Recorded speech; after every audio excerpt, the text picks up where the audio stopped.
Man's desire to soar through the heavens has existed since the mythical flight of Icarus thousands of years ago.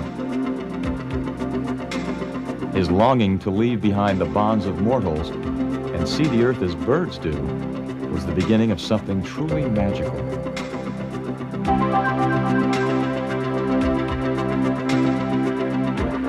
From this ancient obsession has arisen a sport which few know or understand.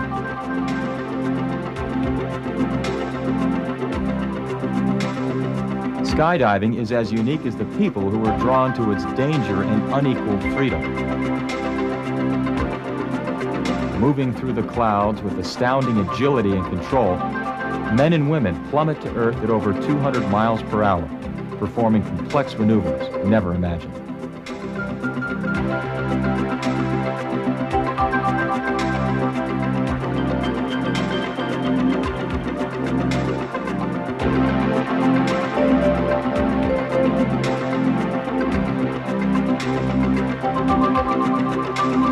After years of trial and tribulation, skydiving has evolved into an art form of the air.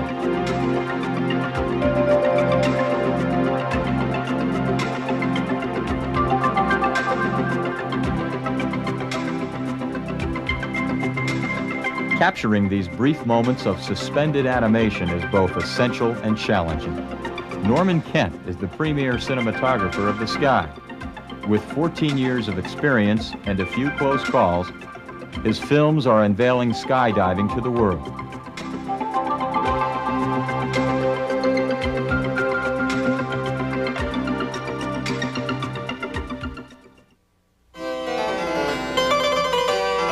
Leonardo da Vinci conceived of the parachute over 400 years ago after witnessing the occupants of a burning building leap to their death. Da Vinci wrote, "It is possible for a man suspended from a frame of linens to descend from great heights unharmed." Early inventors strived to learn more about Da Vinci's design, but they didn't always meet with immediate success.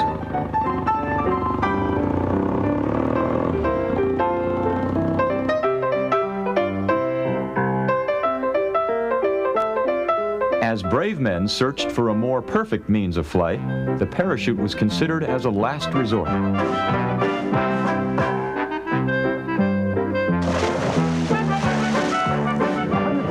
a bird! It's a plane! It's Superman! Yes, it's Superman! Television captured the attention of the world with a figure from another planet who could fly, while others had a more down-to-earth experience. World War II was the first time parachutes were utilized on a large-scale basis. Hapless recruits quickly learned they had little control as to the speed or direction of their descent. These static line jumps jerked the chute out of the pack, causing neck and back injuries. Once out of the plane, the jumpers were at the mercy of the wind.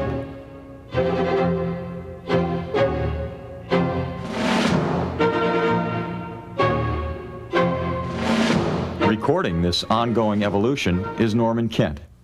I got started in skydiving about 14 years ago in Mexico City. I just thought it would be a good idea to do it.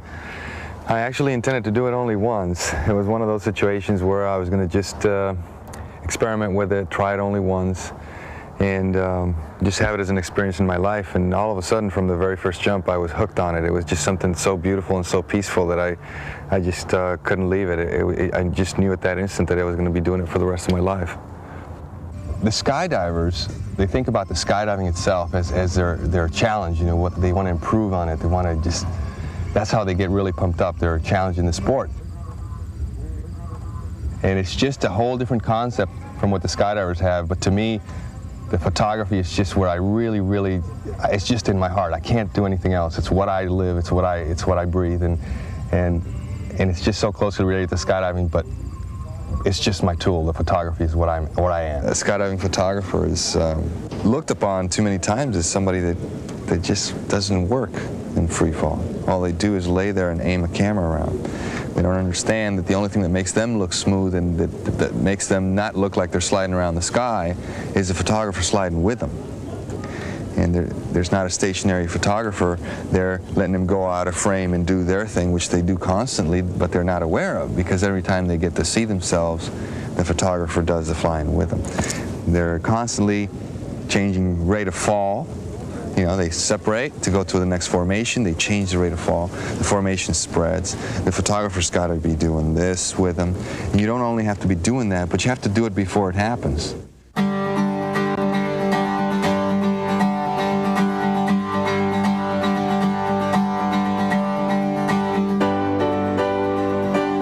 Skydivers from all walks of life gather at small airfields across the country to compete in local meets.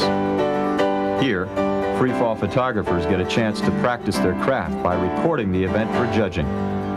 Friends and curious onlookers come to watch this unusual sport they know little about.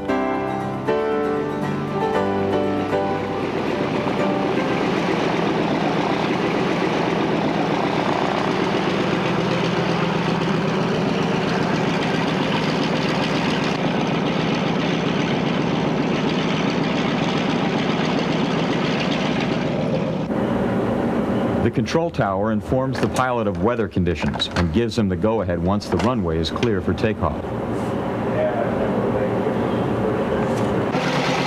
The first group to jump takes time to ensure there will be no mistakes once they are in the air.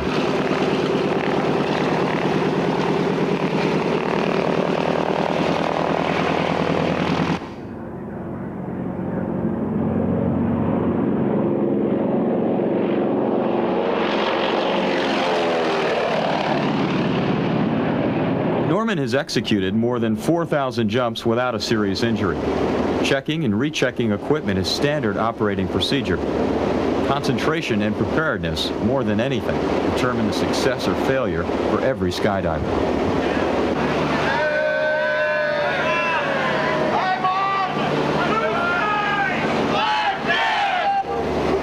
Two warning altimeters in his helmet are connected to alarms that tell him when he must release his chute.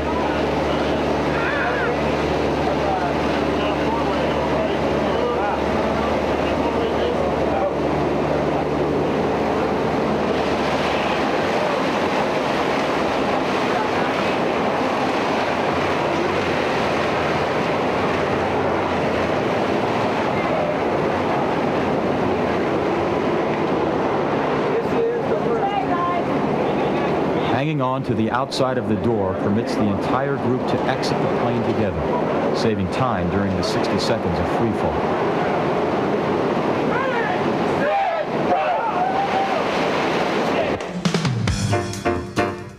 Norman maneuvers to fall at the same rate of speed as the others.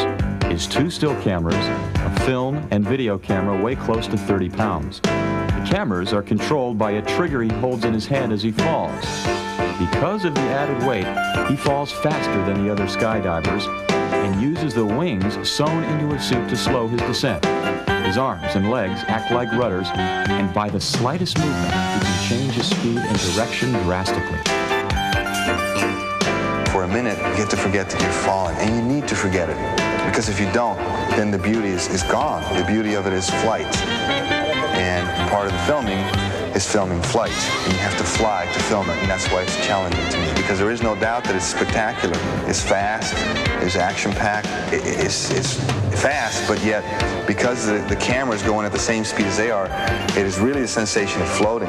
As you see in all these shots, you know, the sensation is really of flying like a bird, and that's why we like it so much.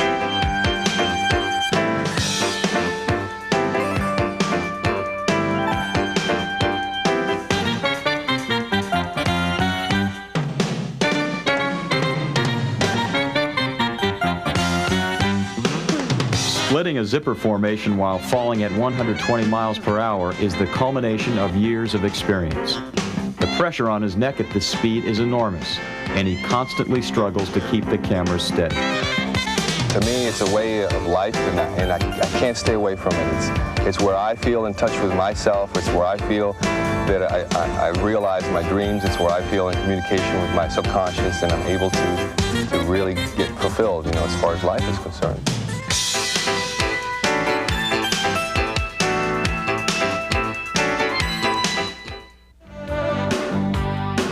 Paris Valley is a favorite jump site for California skydivers. Small airfields like these have minimal light plane traffic and are perfect for skydiving.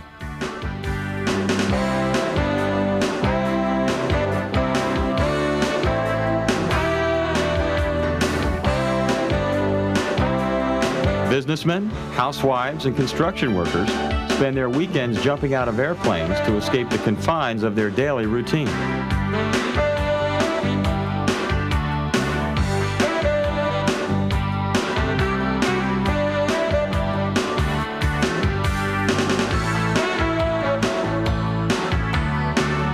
More important than knowing what to do in the air is what to do on the ground.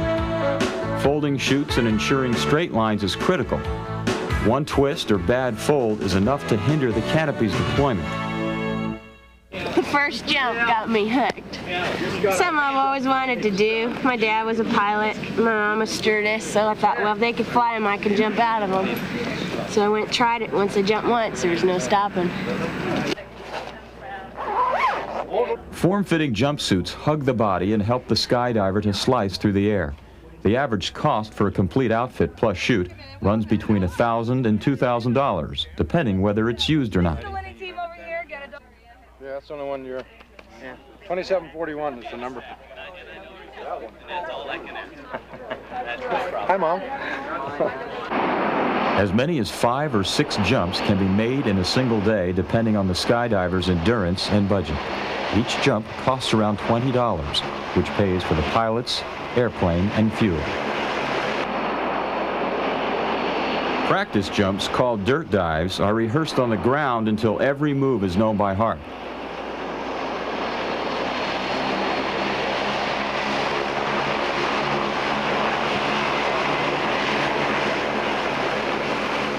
Skydivers with less than 100 jumps do not consider themselves very experienced. Some of the more experienced men and women have logged over 1,000 jumps with dozens of hours of free fall time.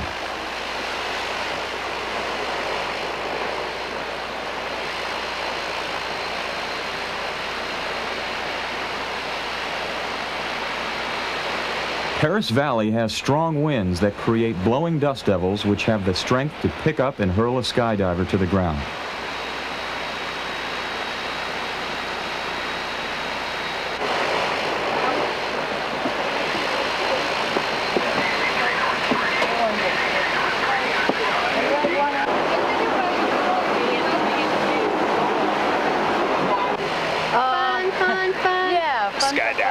Hi, Mom. Hi, Dad. You don't know I'm doing this.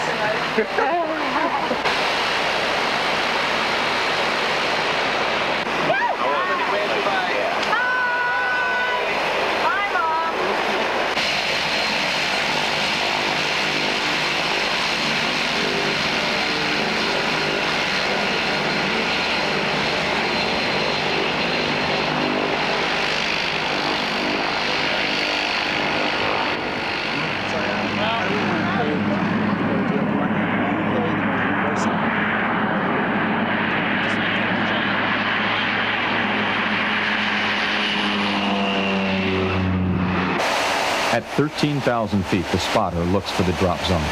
He determines when the skydivers will leave the plane, keeping in mind the force of the wind, which can push a skydiver over power lines or busy roads.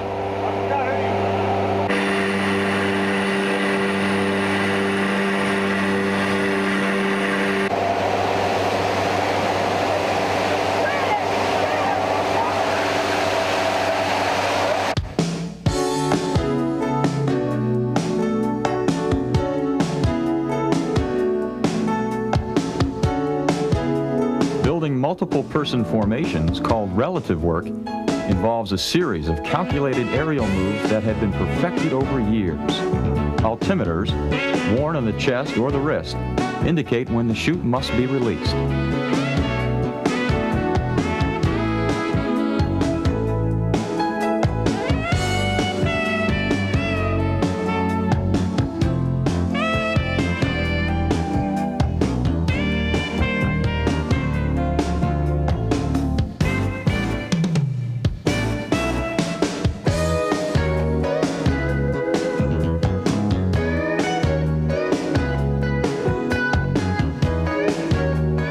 Perfecting freefall maneuvers has been easier with the introduction of the wind tunnel. This extraordinary machine provides the illusion of falling at over 100 miles per hour. Practice and experience, more than strength, let a skydiver perform these maneuvers.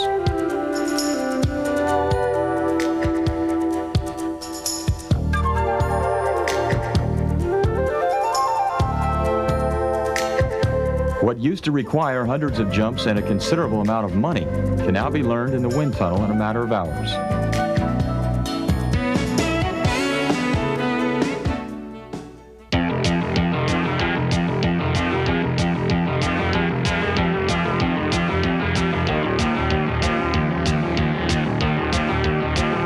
Despite the precautionary measures taken, accidents can occur.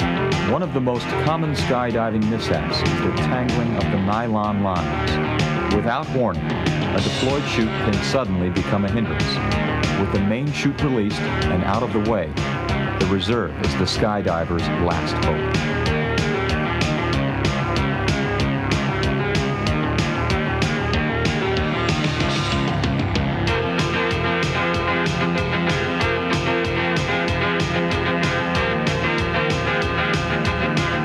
Cruising at 35 miles per hour, the design of the square chute has enabled skydivers to perform more complex canopy work, such as biplanes and caterpillars.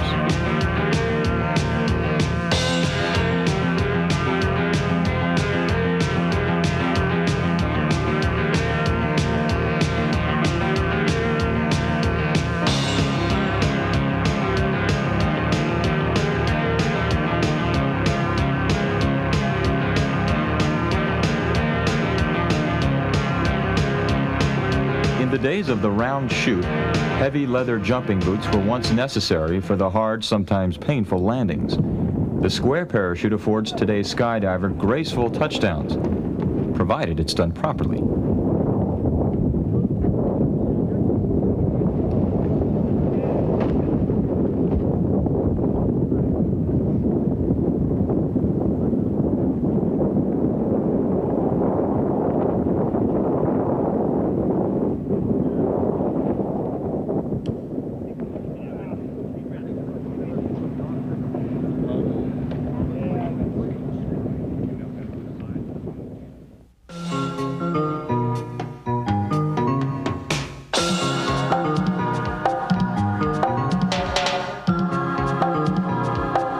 The Dream Team, a collection of skydivers from all over the world, has come together to perform record-breaking free-fall maneuvers.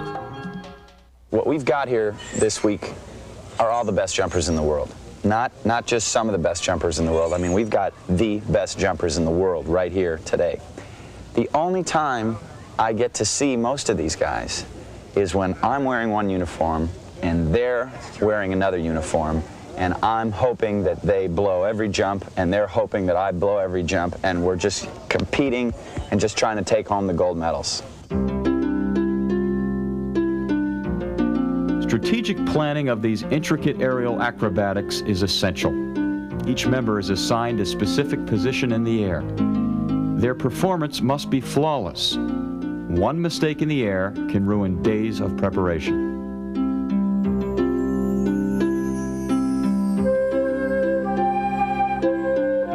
Rehearsing one last time with a dirt dive mimics the actual jump, but there never is a substitute for the real thing. Unable to hear each other once they're in the air, they communicate through sight and touch. Filming these record-breaking jumps promotes the sport, as well as providing proof that they were completed. The color-coordinated uniforms aren't only for the camera.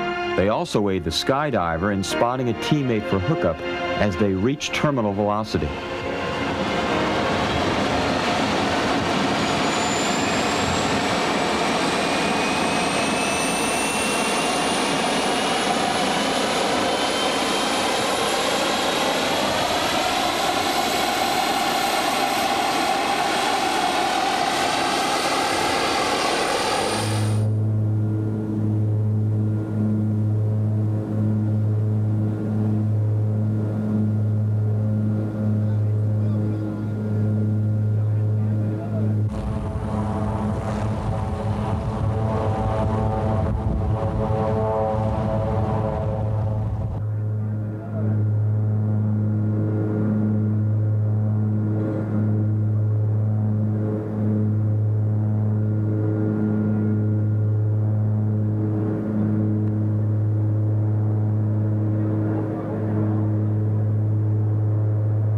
I'm standing on the edge with a vision in my head. My body screams, release me. My dreams, they must be fed.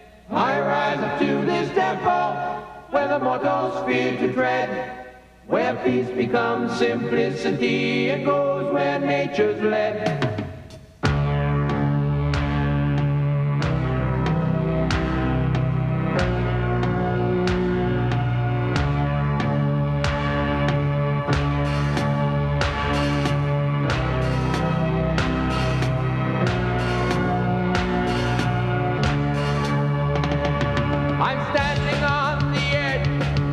Vision in my head.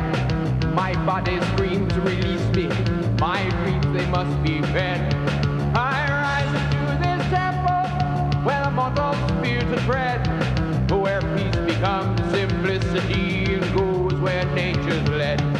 If you follow with your feelings, then the wind will do your healing and hold you in her arms as soft as night. If you think that you are reeling in the ecstasy you feel it, and you know it's just no use to even fight.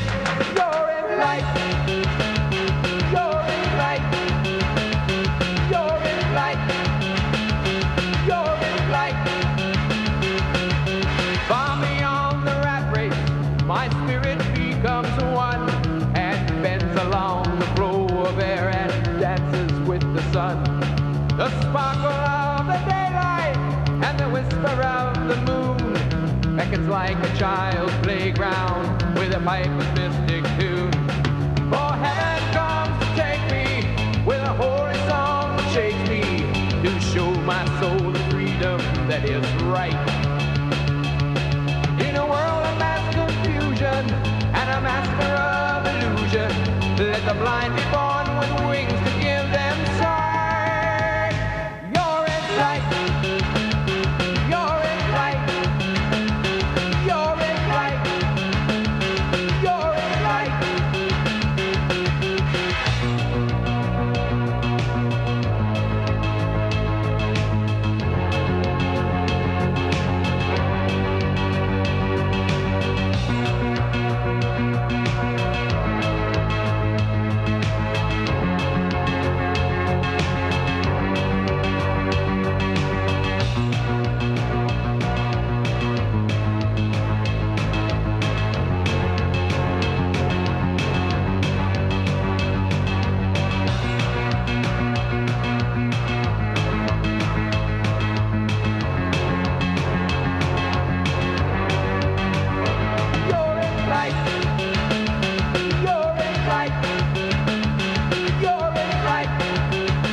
Tandem, to me, is the single most important development in the sport of skydiving, in its history. I mean, the parachute built for two is important as the parachute, because now people who are untrained can go and have a perfect skydive.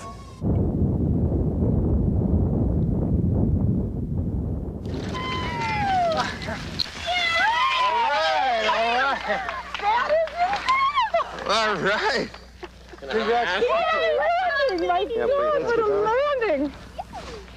Hold it. Congratulations. There you go. Thank you very much. Thank you. Thank you. Oh. My pleasure. What'd you think of it? That is the most extraordinary feeling in the entire All right, so far she's the world. lightest Oh, jeez, that is. Mom. Right. Oh, I wish I could do it. That's so beautiful. Tandem jumping is allowing people of all ages to experience free fall for the first time. This grandmother kicked off her 82nd birthday with an experience she will never forget.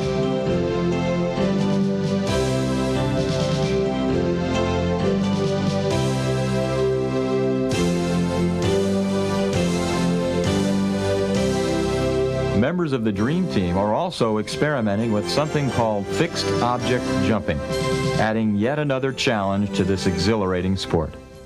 My most memorable experience is being the first to jump off El Capitan in Yosemite National Park. We did that, gosh, I guess 1980. And that was real exciting because we didn't know if it was possible or not. We heard a couple people were going to attempt it but didn't succeed. So we spent 11 days up there filming, had mountaineers up there and mountain climbers investigating the launch sites. It was a pretty big ordeal.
Ballet is the newest movement being introduced to skydiving.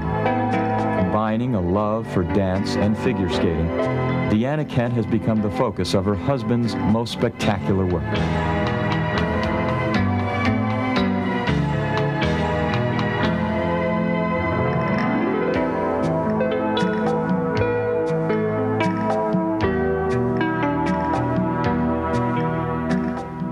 Norman and I met in Mexico at the little drop zone we used to jump at.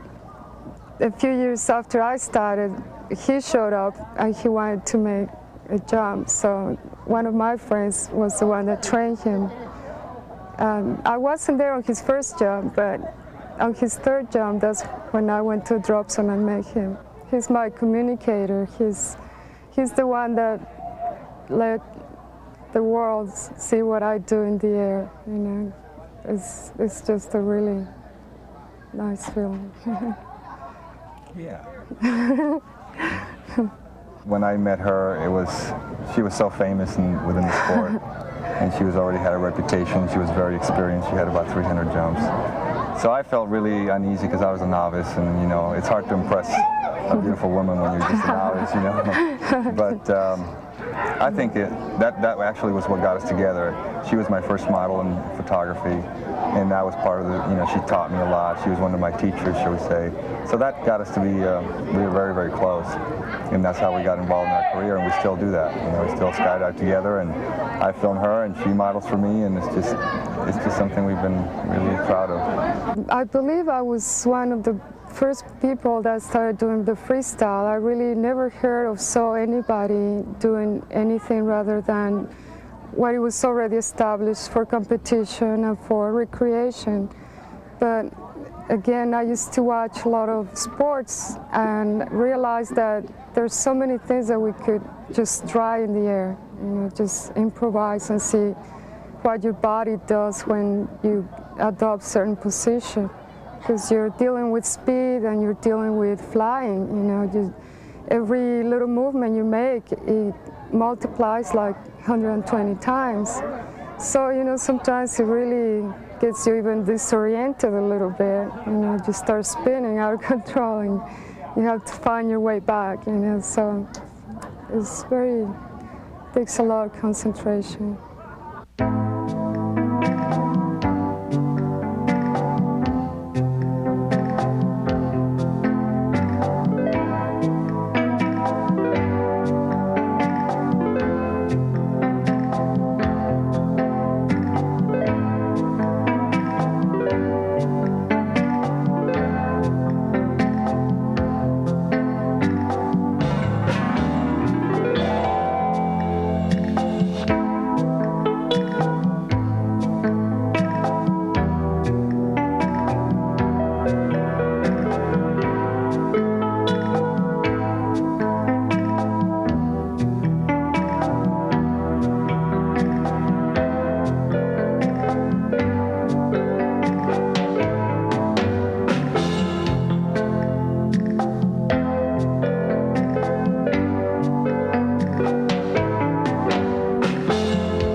continues to capture these fleeting figures racing toward the inevitable. Constantly changing speed, this is one of the most difficult moments to film in skydiving.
Everybody think you're a daredevil just by jumping out of airplanes. And it's taken me almost 18 years to do this. And I think it will be very good if the world could see it.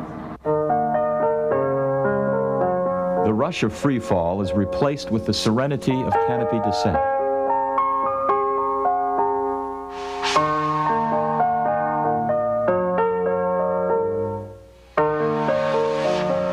Gracefully sweeping over the landscape, these aerodynamic chutes are made of hollow tubes called cells that equalize the air pressure. Without these cells, the chute would collapse. To hook up with another skydiver in midair, two handles, called toggles, are pulled to steer the canopy. These allow the skydiver to guide his chute as easily as pulling the strings of a puppet.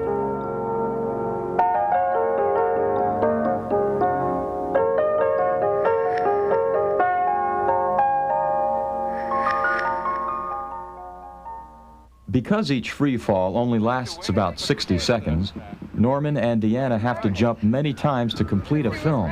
After repacking their chutes, they'll climb into the plane once more for another brief descent.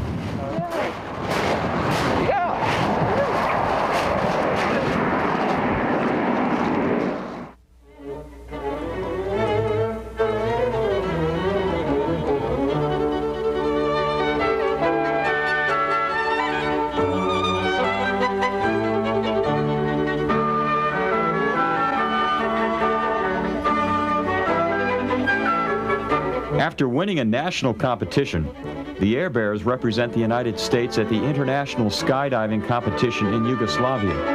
The world's best skydivers are here to compete for the world title.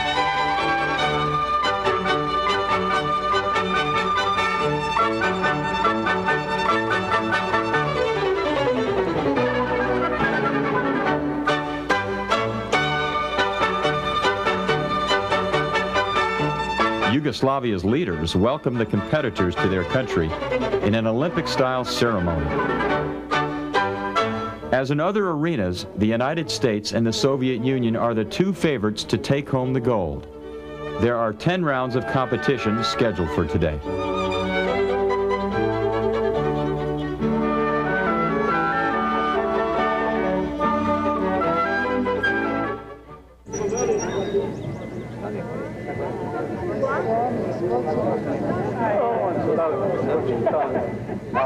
The Air Bears have over 15,000 jumps between them and are ranked as one of the best teams in the world.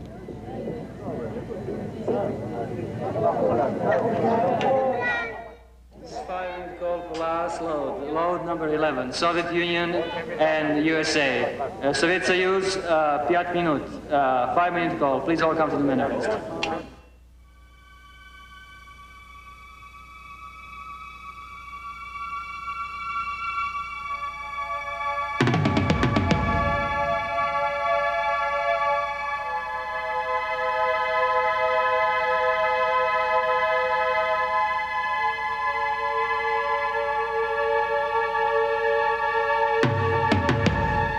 Each team completes the same maneuver in a specified order. One mistake and they have to start over. Each successful maneuver is worth 1 point. The team with the most points at the end of the competition is the winner.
A freefall photographer accompanies each team to capture their performance for instantaneous viewing by the judges.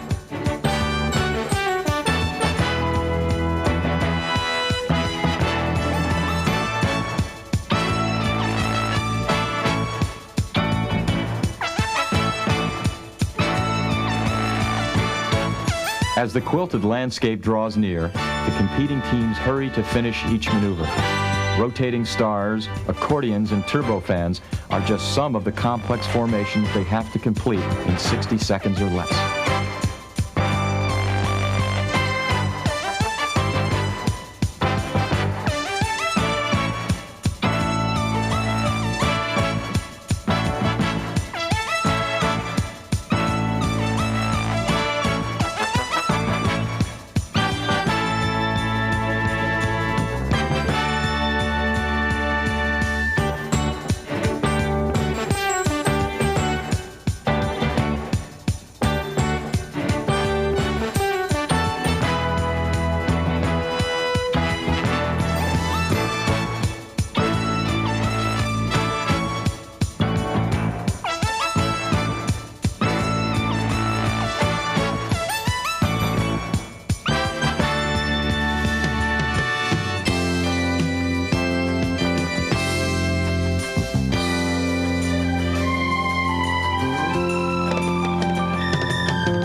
With only one jump left, the United States is tied with the Soviet Union going into the final round.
on adrenaline, the Air Bears glide down to greet an enthusiastic crowd of spectators.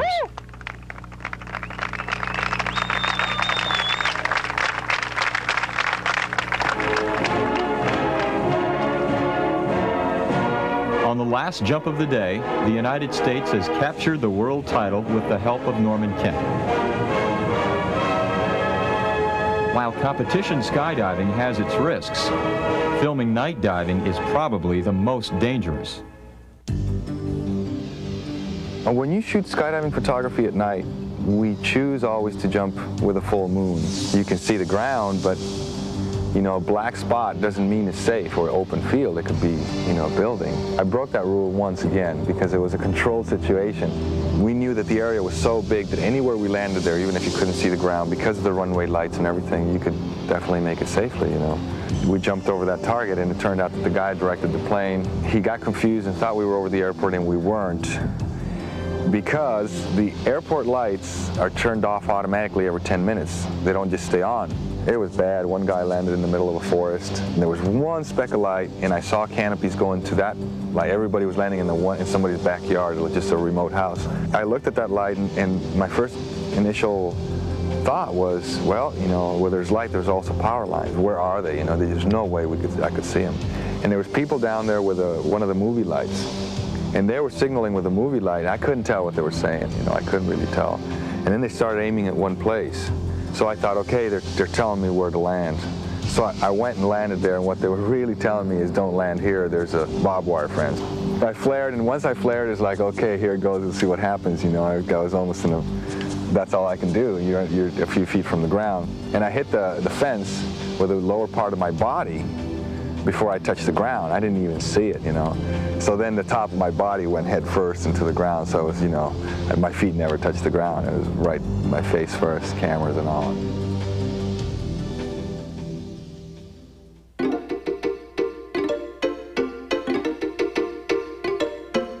Since before recorded time, man has reached for the invisible and grasped for the unattainable.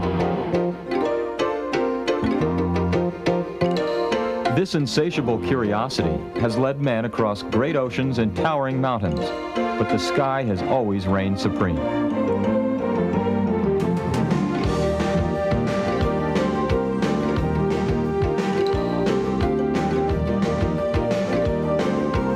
Embracing the goal of Icarus, skydivers mimic the gods, and for a few brief moments, they too challenge the sun.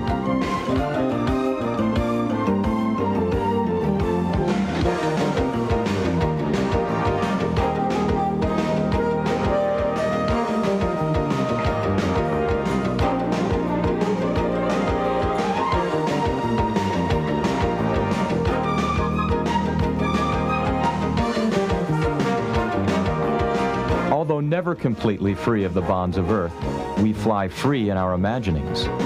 Harnessed to machines, the human soul cries out to fly alone.